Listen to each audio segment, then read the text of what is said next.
The other one that I thought was interesting, I don't know if you made a video about this, but the soccer player Kaká getting a divorce from his wife. Oh, yeah. And like again, she said they were high school sweethearts. She said he was too perfect, and which is fine. I've seen women do that. We've had several girls on the show, and I ask them, when you've broken up with a guy, have any of you ever regretted it? And I think maybe 2 out of 100 have ever said that they've regretted breaking up with their guy. But in this case, he goes off and he's ready to marry another woman, and then all of a sudden she wants to stop the wedding. I mean, and I've said this before. I think there may be some evolutionary adaptation with women where they cannot admit that it was bad to cheat on their boyfriend or it was bad to break up with them. Like, no matter what. I admit that some guys probably were bad boyfriends and you should have left, but they can't all be like that. And so I'm just curious what you think about that whole situation, because that was like a very extreme example where it was like he's too perfect, and then as soon as he's ready to be with someone else, then all of a sudden she changes her attitude. Well, I think it was a wake-up call for most men, and basically saying, like, look, just because you do everything right, and just because you do everything that she says she wants you to do, she wants you to make money, she wants you to buy her gifts, she wants you to treat her like a princess. It's bullshit. Just because a woman's telling you what she wants doesn't mean that she actually wants. There's what they say they want and what they really want. And women don't want men who simp for them, who make it easy, who don't challenge them, who aren't, let's say, a bit more vague in their desires. They have to be guessing at what they want. Women want to fight for men. Women want to know that there's other women out there that desire the same man. And so when you're dating somebody and you commit to that person, especially if you're married, and then you basically are like, oh, it's happily ever after, this is complete nonsense. If a woman senses that there's no other woman that's interested, that you're there for them, they're very easy going to lose that attraction. If you're not testing your woman to see, are they still attracted to me? What their attraction level at this point? Then it's going to slowly slip and you're going to lose that girl. One of the things, I believe it was Mac and Murphy who did a video on this, describing the dad bod, like what happened with the dad bod phenomenon. And one of the things, the reason why women were saying it is because women have it's just a theory here. Women have 2 different attraction points where they're physically aroused and attracted to a man, and then they also need to feel comfort. Whereas men, we don't need to feel comfort. We could have sex with a woman we don't feel comfortable with or don't know based on how physically attractive we are, or we're at least more likely to do that than most women. And so when women say, I like a dad bod, I think what they're saying is, I like a man I'm already attracted to have a dad bod. Whenever they mention the dad bod, it's always Seth Rogen, or it's Elon Musk, or it's some guy who already has Vince Vaughn, who has a ton of status beforehand, and then he says, I like a dad bod. When women say, I want a guy to bring me flowers, what they're saying is, I want a guy I'm attracted to bring me flowers. When they say, I want a guy who's vulnerable, they want a guy they're attracted to be vulnerable to them. And because from their standpoint, they can't conceive of a man they're not attracted to becoming attractive to them. We as men, though, understanding the concepts of self-improvement, the concept of mate choice copying, pre-selection, sexy sons hypothesis, all these attraction triggers, we know that we can go from unattractive to attractive, but from a woman's standpoint, that isn't real. I've said this before. I don't think that women believe male self-improvement is a real thing. I think from their standpoint, they just walk up to a guy, they have a feeling, that feeling was always there. It's karma, destiny, and fate. And so I'm attracted to this guy, and it doesn't make any difference all the work that he put into it. And so I think that's kind of where this myth comes from, is that what will happen is women will say something they feel that makes them feel comfortable, and they'll express it like that it's an attraction cue. And then the nerdy guy who they're not attracted to brings them flowers, and like, what the fuck is this? Why is this weirdo bringing me flowers? Because they're not communicating it that well. I think the women that say that they like the dad bods have anxious attachment styles, or they don't have a lot of self-esteem, self-worth, or self-validation, because there's no way, if you're a 10 out of 10 and you think you're the shit, that you're going to want to be with a guy that you deem a 5 out of 10 in terms of their body and their physique.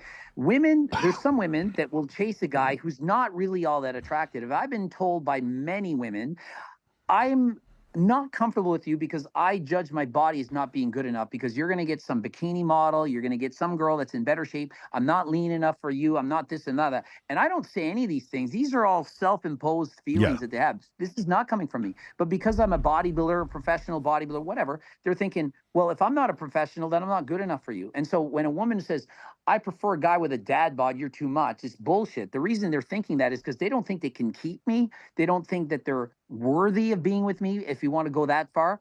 they just don't feel confident enough to think that they can keep you. And so a woman that avoids a man who's super fit and super healthy or very good looking, it's only because they don't think that they have the ability to keep that man. They have an anxious attachment style. And so when they're with that person, if they're perhaps going on a boys' night out at the bar, they're thinking he's cheating for sure. There's no way he's going to be with me. There's no way this guy would be faithful, because they don't feel that way. And these women, oftentimes, they need to be loved by a man. The problem with that is that's probably going to be a narcissist, and that's a whole can of worms and a horrible relationship, all because women think they want the dad bod, but what they want is an actual person that they are attracted to. Yeah. Yeah, that is a really interesting thing. Like seeing those dichotomies between like attraction and comfort, and when women will say that thing about the dad bod, it just really is crazy to me, because when I hear women talk about this, that was one of the things that Mac and Murphy said, is that they're better dad candidates.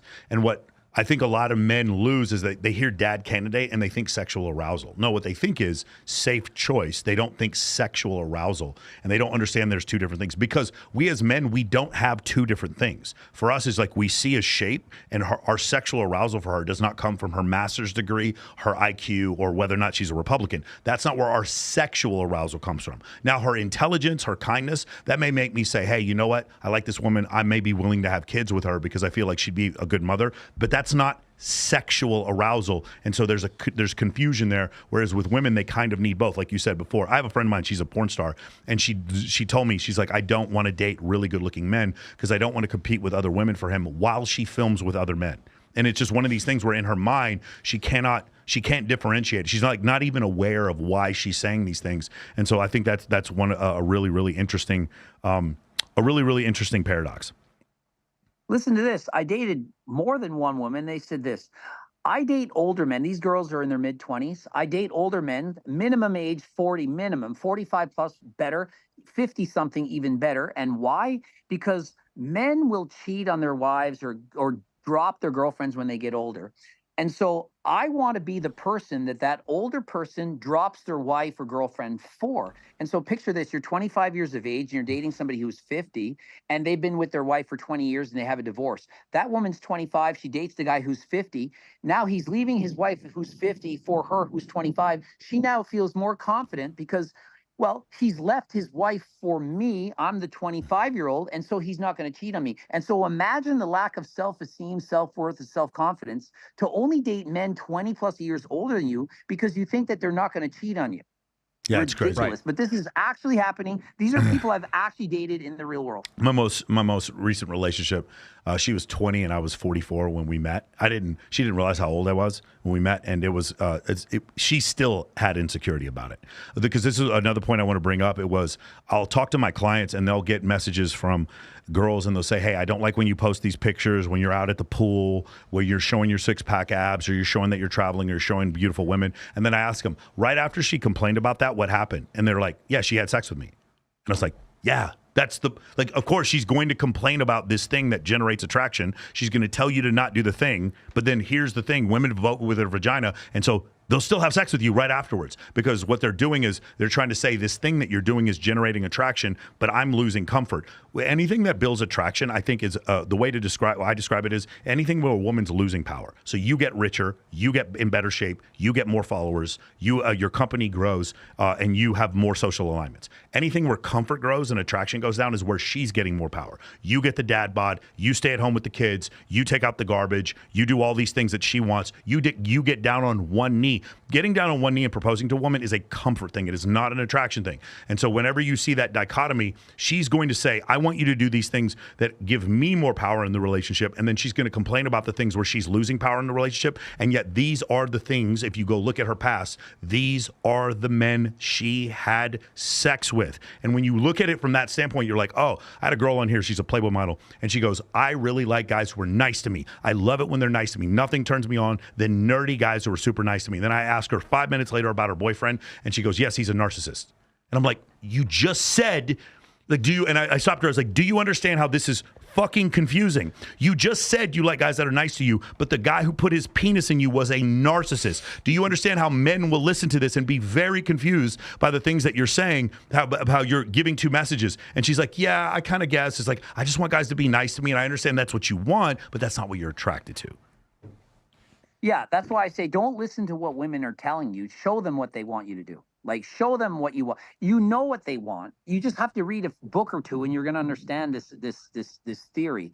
Um, Girls don't want guys who are just simply nice. They want guys that other women want. And so even if you're married, the woman should still think, wait a minute, this guy is attractive to other people. And so if you get married and you gain 50 pounds and you get the dad bod, and she married you and you were a supermodel, you're not as attractive. You're not going to have as many people looking at you. And so, does she really like the dad bod? She might say, oh, he's so sweet. I love him still. But she would love him more or act like she does more if he was more sexually desired by other females. Yeah, so you mentioned the other females thing. So in psychology, it's called mate choice copying, or the mate choice hypothesis, or sexy sons hypothesis, which is basically the concept in two gender species. Whenever there's a male who's surrounded by other females find him attractive.